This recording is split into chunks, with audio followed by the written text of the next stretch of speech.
Imagine yourself on a long and peaceful journey through the southern world, where the cold takes distinctive characteristics. Glaciers, tundra, forests, and an extensive ocean full of the most incredible sea creatures. On one of these journeys, you decide to embark on a large ferry that will take you to the most remote places of Lago Argentino. You expect to encounter the most famous glaciers, such as Uppsala or Perito Moreno. The site is full of tourists who, like you, marvel at the extreme nature. You take many photos, videos, and keep those memories that will accompany you for the rest of your life, which you can show to your friends and family who will wish they had the opportunity to witness the same as you. Everything seems quite normal, but for the inhabitants of Patagonia, you might have witnessed one of the strangest moments in history.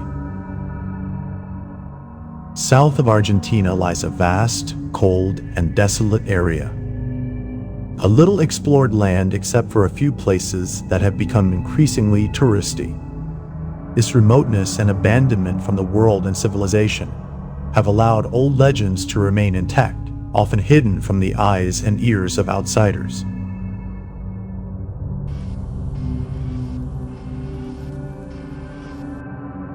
One of the oldest legends relates to the true origin of the enormous glacial structures found in the Argentine lakes. This story tells that giants hide beneath the inland waters of the continent, not in the sense of humanoid beings that slumber, but creatures of unknown appearance that have camouflaged themselves with the terrain for centuries. Glaciers are one of those parts that occasionally reveal this legend, as in the case that occurred in the year 2000 when German tourists recorded a strange roar coming from the depths of the lake, and no one could discredit it.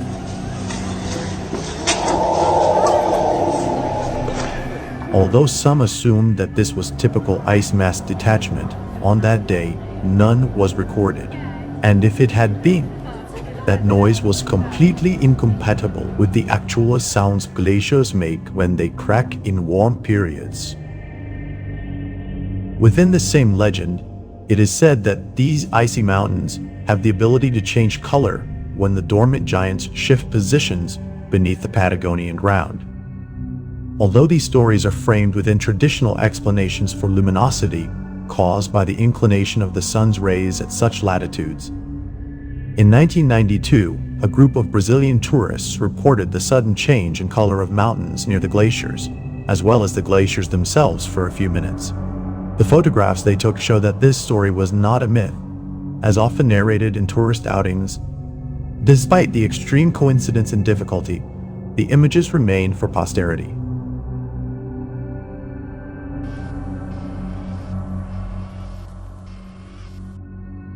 Another possible oddity to find in the desolate Patagonia speaks of the strange figures located in the much more southern locality of Tierra del Fuego, particularly near the town of Tolhuin. In this place, where the population does not exceed 10,000 inhabitants thanks to the increasing tourism in the southern region of the continent, ominous sculptures carved directly into virgin stones have been discovered scattered throughout the vast wooded and steppe landscapes. Locals call them men of fire, directly related to the name of the region they inhabit, but also for other reasons, such as those related to the old legend of ancient indigenous inhabitants who were resistant to any influence of ice and fire. They exposed themselves to the flames in ancestral rituals and survive without any sequelae. It is said that these men reached old ages and died petrified by their own power. Despite being a legend, no one knows who created the sculptures.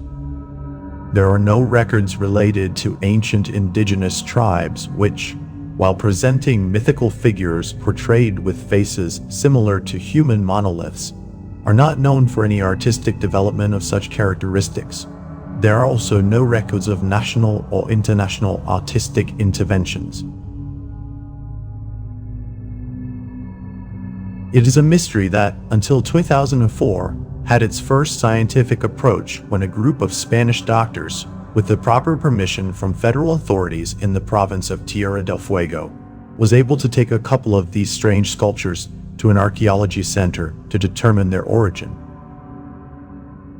2 years later, in 2006, archaeologists PhD Manuel Contreras de los Pozones and PhD Armando Estrella Pamandolo published a brief note in the Rio Negro newspaper, reporting the initial conclusions that the investigation had determined. The sculptures were entirely constructed from petrified organic material, and inside them were still intact human musculoskeletal structures, which, for reasons totally unknown to science at that time, were possibly still functional and incredibly well preserved in an optimal state. Along with this surprise, what deeply caught the attention of Doctors Contreras de los Pozones and Estrella Pamandolo was that the bodies beneath the stone layer did not anatomically correspond to common human beings. On the contrary, they seemed to be beings with common aspects, but with noticeable alterations in bone shape, limb length, and physiological connections of various systems. This study suggested the possibility of a national intervention in the area for a more thorough study of what could be more than simple sculptures, because the evidence was there, undoubtedly suggesting that the ancient men of fire possibly existed. Perhaps they were not even men with transcendent powers, but entirely unknown beings.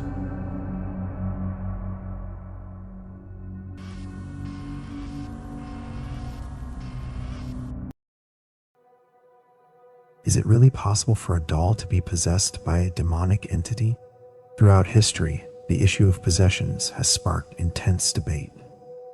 From the ecclesiastical perspective, where these events are viewed with extreme caution, many cases have resulted in extreme danger. Similarly, a more conservative sector of science, which attributes possession to suggestion, psychotic states, and any rational explanation, no matter how extreme, still cannot completely deny it. The strange circumstances and statistically improbable coincidences make this phenomenon difficult to dismiss as a force beyond human understanding. The case we will present next occurred in a remote area far from major cities, during a time when fabricating events for public shock wasn't as easy as it is today with the prevalence of social media. We have to go back to 1978 in northern Argentina, very close to the Great Andes mountain range, in the province of Catamarca. Despite the story being scarcely known on the internet, mainly due to how disconnected northern Argentina and the Latin American desert are from certain modern narratives, everyone in the province of Catamarca has heard of the case of the doll Luchito and the strange events that surrounded its presence in one of the estates of the wealthiest families in the region. It all began with the story of a well-known antique dealer from the namesake city of the region, who always shared with his buyers the tale of how he acquired his most peculiar item. He named the doll Luchito because it reminded him so much of his younger brother, who had died of tuberculosis when he was 10 years old. According to this antique dealer, he acquired the doll purely by chance. He attributed it to some sort of divine message, as in his devout Catholic faith. He claimed it appeared to him during a rather strange situation on a journey. The antique dealer, named Jorge Lopez, recounts that in the 1960s, when the railway line connected all of Argentina to more remote areas like Catamarca, he found Luchito in one of the train cars. One night, curiously, Jorge Lopez noticed that no one else but him was in the car. This struck him as odd precisely because those trips were always crowded due to the high demand for night travel. However, this night was a great exception. At first, he thought he might have fallen asleep and missed his stop. In the middle of the journey, Jorge Lopez checked with the train conductors to see if there was any issue, but everything seemed in order. He remembered that night as one of the strangest in his life. Despite the weather being generally benign, a thick fog enveloped the train, and a chilly breeze seeped through the car corridors, making the trip extremely uncomfortable. Due to these curious events, Jorge Lopez switched cars several times, noticing a recurring pattern. All of them were completely empty. This oddity made the journey feel much longer than usual. Although he usually stayed awake all night, the hours seemed interminable. and the lack of light outside gave him the impression that the night would never end. In one of his car changes, he noticed a human figure sitting with its back turned in a corner of the aisle in the first car. Believing it might be another passenger, he ran towards it. Just at that moment, a loud noise abruptly stopped the train. The engine had suffered a malfunction in the rear cars, with the last one being the most affected, derailing on a curve. In the shock of the loud noise, Jorge Lopez naturally tried to speak to the figure sitting there. He was surprised to discover that it was a doll.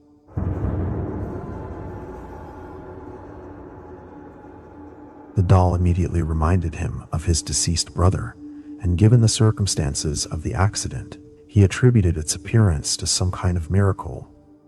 Without asking where the doll had come from or if it had an owner, he took it home at the end of the journey and permanently displayed it in his antique shop.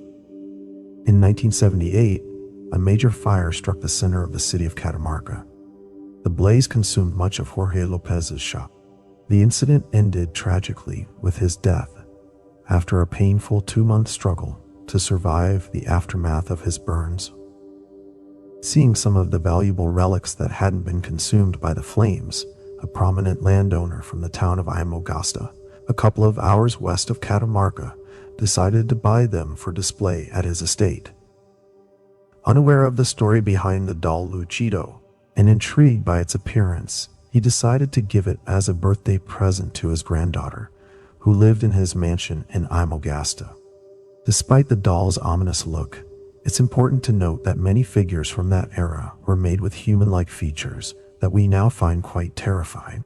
So it wouldn't be surprising if the landowner's granddaughter found the doll Luchito even adorable. Beyond its appearance, the story surrounding this doll began to grow darker over time at the estate.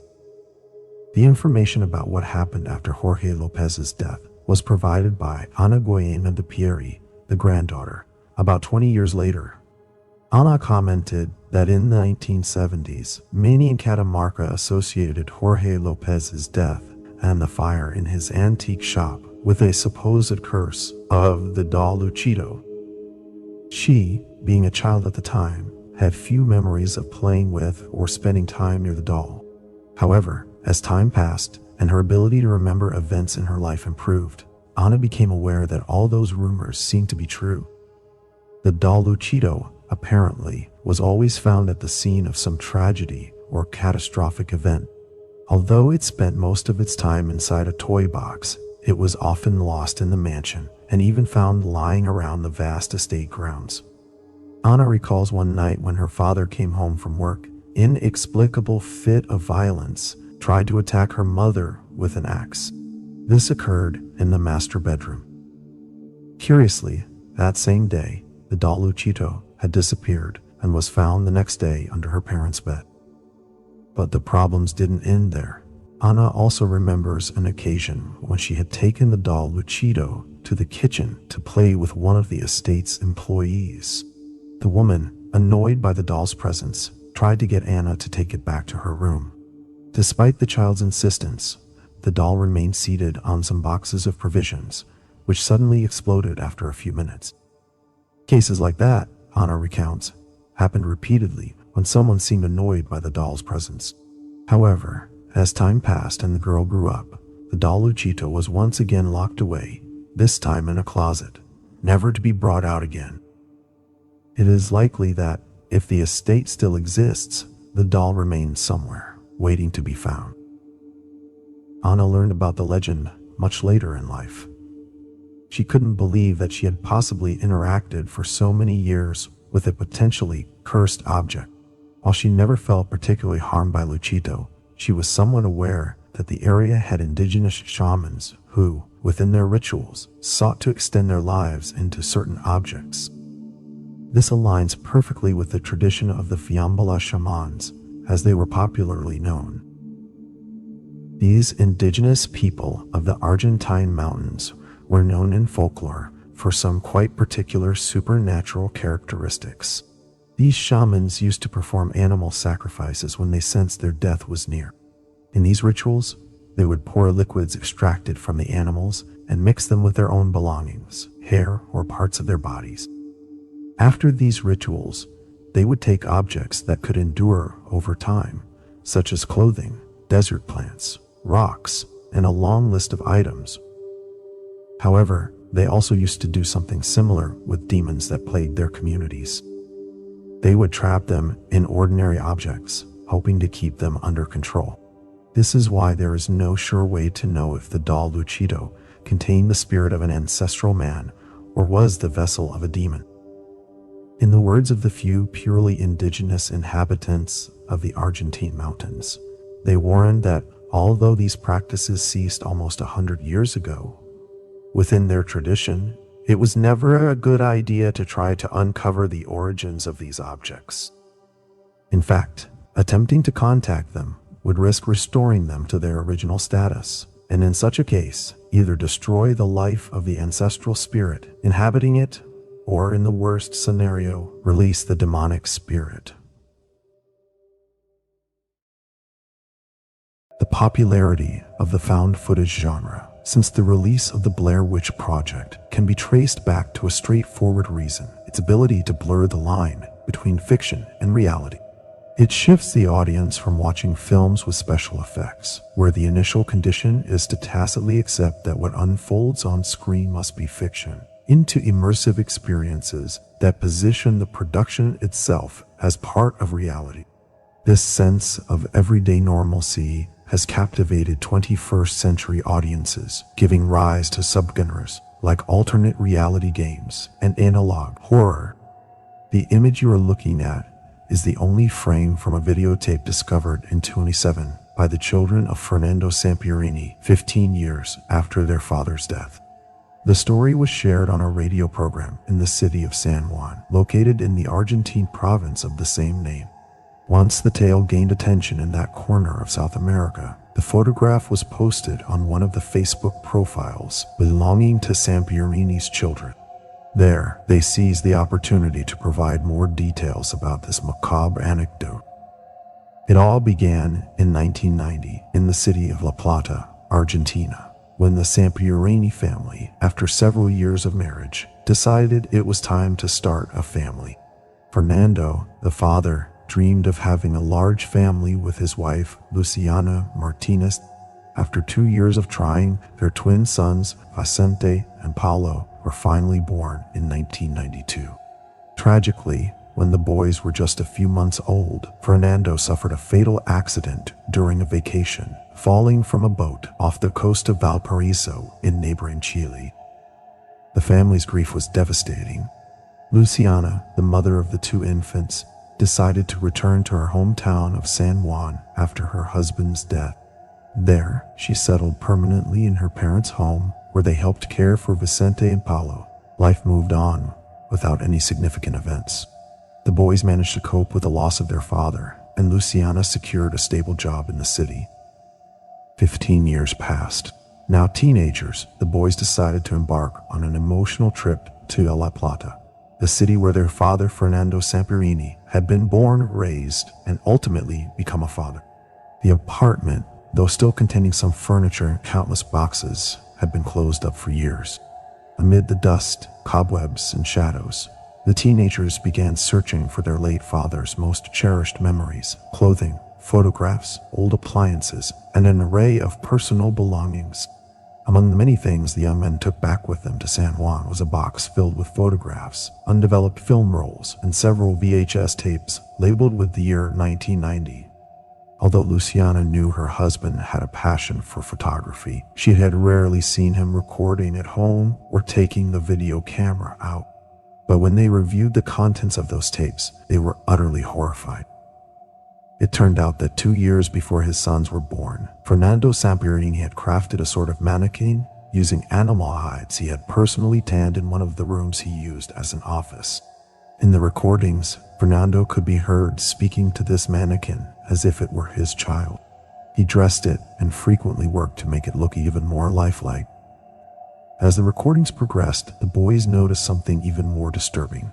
Fernando appeared to have developed an unhealthy obsession with the mannequin. His words, initially tender and paternal, grew cruder and took on a far more unsettlingly intimate tone. The whereabouts of the mannequin remained a mystery. It was nowhere to be found in the apartment, or at least not in plain sight. For their part, the boys decided they didn't want to dig any deeper into the matter or return to the apartment for more clues. What they had seen was disturbing enough to make them want to leave the rest of the story untold. Although the following story was recorded in a major city in the remote Argentine lands, the case of the Bogdanovic farm in the city of Rio Grande was not documented until 1991 in the context of the general population census. In that year, it was the first time that the demographic characteristics of that city and its surroundings were extensively documented for national statistics. Before that, there were only estimates from birth and death records, as well as from those who reported jobs and activities directly related to the capital, Buenos Aires. It was through this procedure that the Bogdanovic Hernandez family, of Croatian origin, was interviewed. They owned a huge estate on the outskirts of Rio Grande, where they had been engaged in cattle farming since 1922. Although the family had all the necessary federal permits and authorizations, the census team was struck by the presence of strange creatures that, in the words of Roman Bogdanovic, the father, were trained dogs for herding and farm security. The appearance of these creatures, however, raised many doubts, mainly because they did not look like normal dogs, and their movements, quick but clumsy, hinted at the possible trafficking of genetically altered animals for labor purposes. It was then that the census team demanded the intervention of the National Livestock Health Service to inspect the animals owned by the Bogdanovic family. At first, they seemed greatly offended, but after a few conversations with livestock experts, they realized that they had actually been victims of a strange scam. Roman Bogdanovic, 60 years old, told the authorities that he had bought these supposed dogs from Scottish sailors who were passing through Argentine lands. When shown the puppies, Roman Bogdanovic was delighted and apparently well advised on how these creatures would transform into huge and very clever animals over time. According to the sailors, these creatures had been raised on specialized herding farms in the highlands. However, all of this was nothing more than a vile scam. The Bogdanovic family had bought the popularly known Restles at very low prices. These creatures were bred in clandestine laboratories and, in their early months of life, retained the original forms of the animals from which they were genetically modified. Restles were first traced in the 1980s when the German police dismantled an animal trafficking network in the basement of a school in Berlin. Since then, there was no further information about them until the advent of the internet and the appearance on the dark web. In that place, the black market for these biological amalgams became quite popular, as they could be sold at very high prices by passing them off as fine breeds. With federal intervention, Roman Bogdanovic was arrested, and his curious creatures were confiscated, never to be heard of again. There was no further news of the Bogdanovic family. Some locals claimed they withdrew from the industry, while others said they left the city, but nothing was clear enough.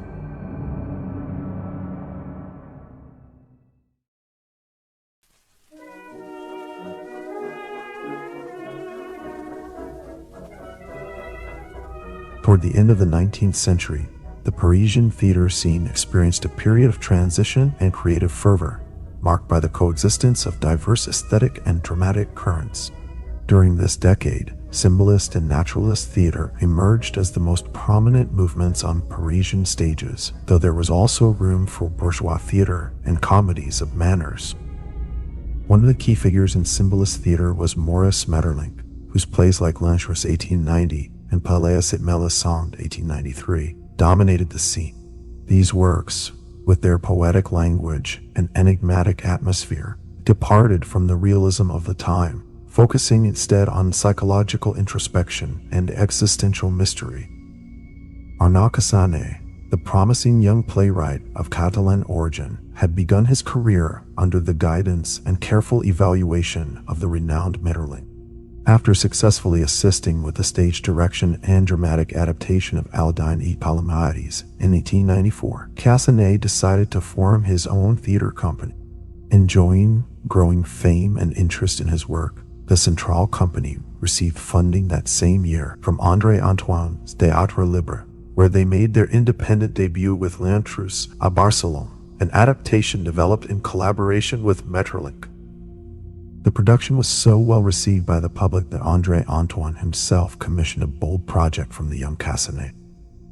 It was none other than the daring play The King in Yellow, published at the end of 1894 in 2 volumes. Following its controversy with religious and political authorities of the time, the play was split into 2 parts, with the second postponed for publication until mid-1895.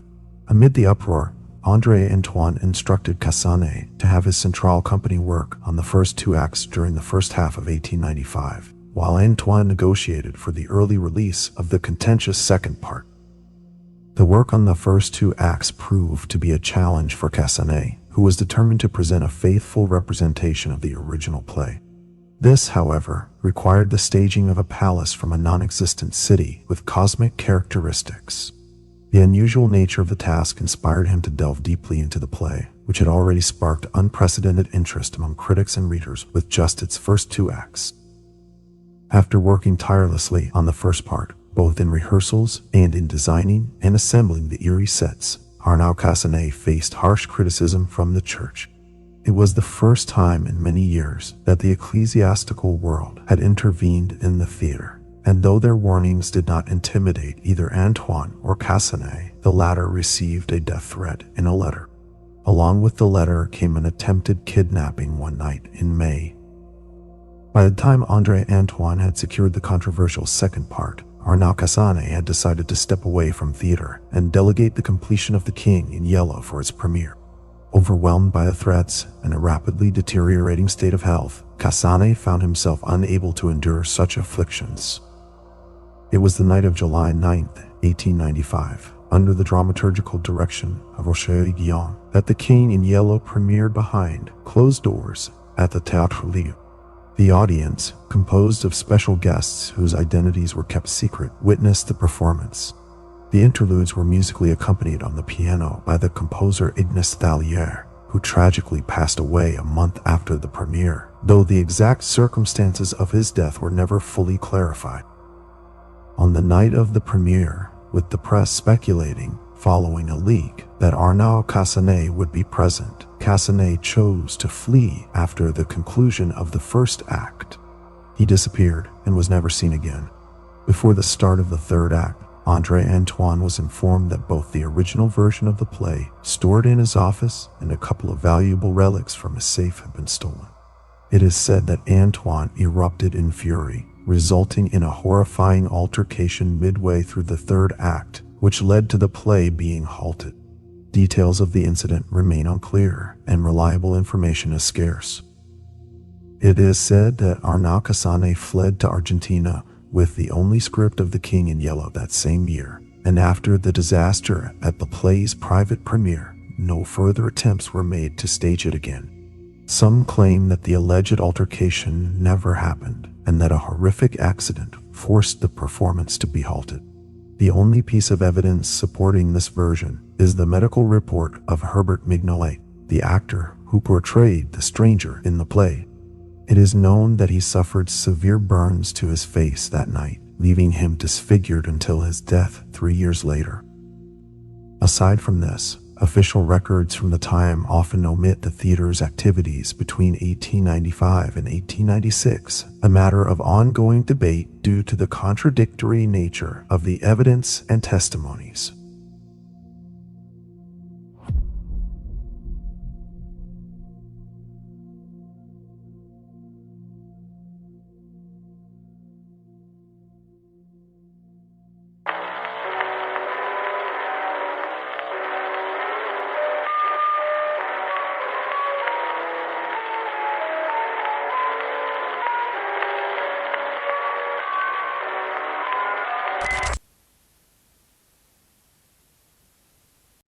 after Arnau Casane fled to Argentina following the disastrous first and only attempted performance of the cursed play, The King in Yellow, in France. He was never heard from again in Europe. Despite a promising career, guided and encouraged by the most prominent Parisian playwrights of the late 18th century, Cassanet made the unexpected decision to abandon all his dreams. Years later, after achieving fame in South America, stories began to emerge about his first steps beyond the European continent. Some claim to have seen him as a stowaway on various ships, others as a waiter or merely as a tourist. Yet each of these tales shares one common detail. Whoever Arnau Cassanet had become, he was an avid reader of the only original copy of The King in Yellow. After stealing it from André Antoine's office, Cassanet took it with him wherever he wandered before settling in Argentina. In his early weeks with the book, The King in Yellow had obsessed Cassanet, and over time it nearly transformed him into an apostle of its words. It's said that the Catalan playwright arrived in Argentina in September 1896, aboard a ship filled with Italian, German, and Basque immigrants. Renouncing his past, Arnau Cassanet was registered in South America as Arnaldo Castain, and after a brief stay in the burgeoning city of Buenos Aires, he headed to the Argentine Pampas, settling first in Santa Fe and later in the small town of Colonia Candelaria in the same region. After settling permanently and securing an administrative position in municipal affairs, it didn't take long for him to rise to the personal committee of Colonia Candelaria's mayor.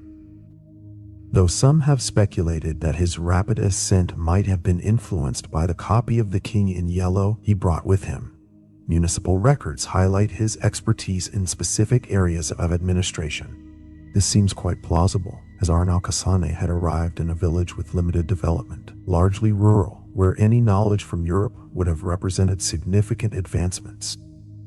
By 1899, the small town of Colonia Candelaria had established a range of basic services at the town hall, and with the help of the now well-known Arnaldo Castan, a broad literacy campaign was achieved within the community.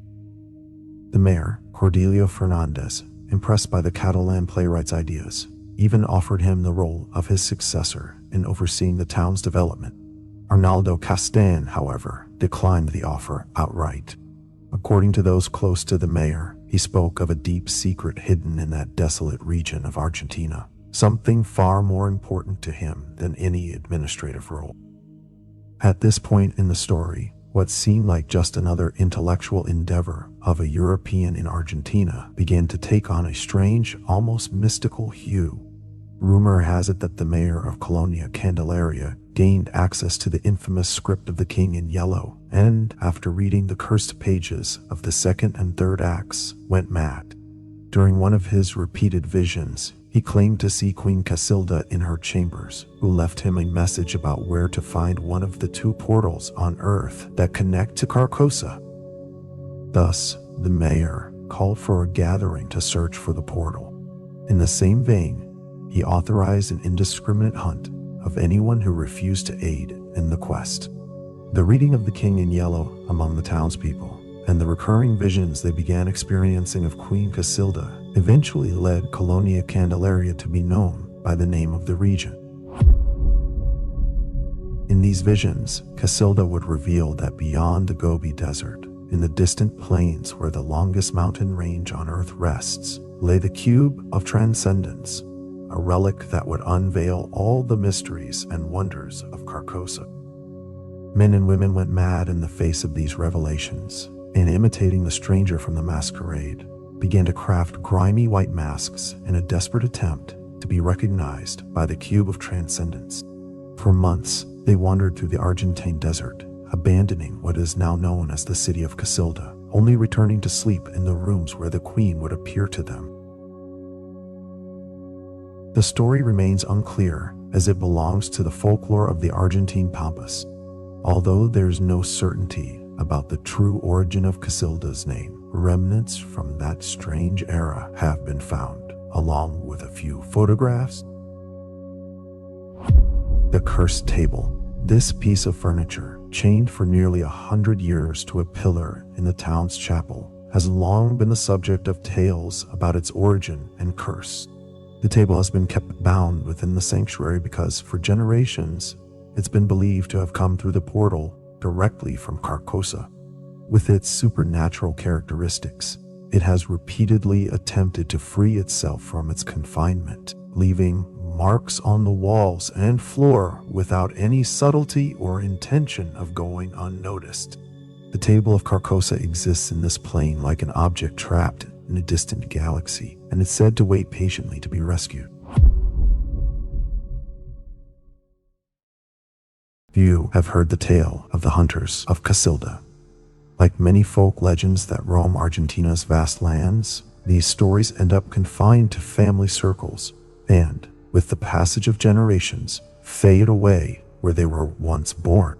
In regions far from bustling cities, often scarcely explored, these isolated areas are ideal for unusual events that rarely get captured in photos or on video. In the same way, the expansiveness of these territories, filled only with brush, thickets, trees, and dry earth, means that foot traffic is so rare that even these stories linger only in the memories of a select few. In the town of Casilda, about 30 miles from the major city of Rosario, some of the oldest families remember the tale of the hunters, which dates back to the early 20th century, likely tied to a wave of European migration. The story begins with serious accusations of corruption directed at Casilda's then mayor Cordelio Fernandez. In what psychiatrists today would likely call a psychotic episode, Fernandez squandered all the town's funds on an irrational hunt. His mission wasn't to catch any animal or criminal. The mayor was utterly convinced, obsessed even, that he could uncover a rare treasure, possibly hidden by the continent's first indigenous inhabitants, which would grant him the power to reach a dimension far beyond Earth. After a series of upheavals, economic decline in the town, and eventual government intervention, the mayor was finally arrested and spent the rest of his life in prison. Though the fervor for hunting down that treasure only lasted a couple of years after the mayor's arrest, leading many residents to move to nearby towns, reports persist to this day of men and women still pursuing the elusive trove. The quasi-folkloric tale that grew around the mayor's delusions describes these hunters as people who, after relinquishing all their possessions and donning a white mask, would roam the outskirts of Casilda. The mayor, after offering a huge reward, ordered all who wished to join the treasure hunt to cover their faces with what he called the pale mask. This mask had appeared to him in dreams, revealing that those who wore it would have greater fortune in finding the treasure. In truth, the story lacks any real consistency or logic, which raises important questions about why so many Casilda residents followed his madness. While it's tempting to assume the natural naivety of rural folk over a century ago led them to fall for such a far-fetched tale, stories like this can be hard for anyone, anywhere, to believe. However, in 2010, a group of tourists from Buenos Aires captured the following photographs from their truck. The Argentine couple, visiting relatives in Rosario, claimed to have encountered two individuals in white masks wandering the fields. One even approached them when they stopped the vehicle, assuming they were assisting a lost man. Their horror grew as they realized these figures remained silent, merely watching them with an unsettling curiosity, as if they'd never seen a car before. While these strange sightings could be linked to the hunters of Casilda, it's also worth noting that, around the same time, a different story was gripping Argentina. News broke about a pair of thieves who, masked, prowled the outskirts of Rosario. In addition to robbing nearly 10 homes, they tragically took the lives of 2 women and a child. Still, the couple's testimony and photos speak for themselves, and regardless of the true origins of these 2 men, their eerie appearance would leave anyone uneasy about venturing across Argentina's vast fields again.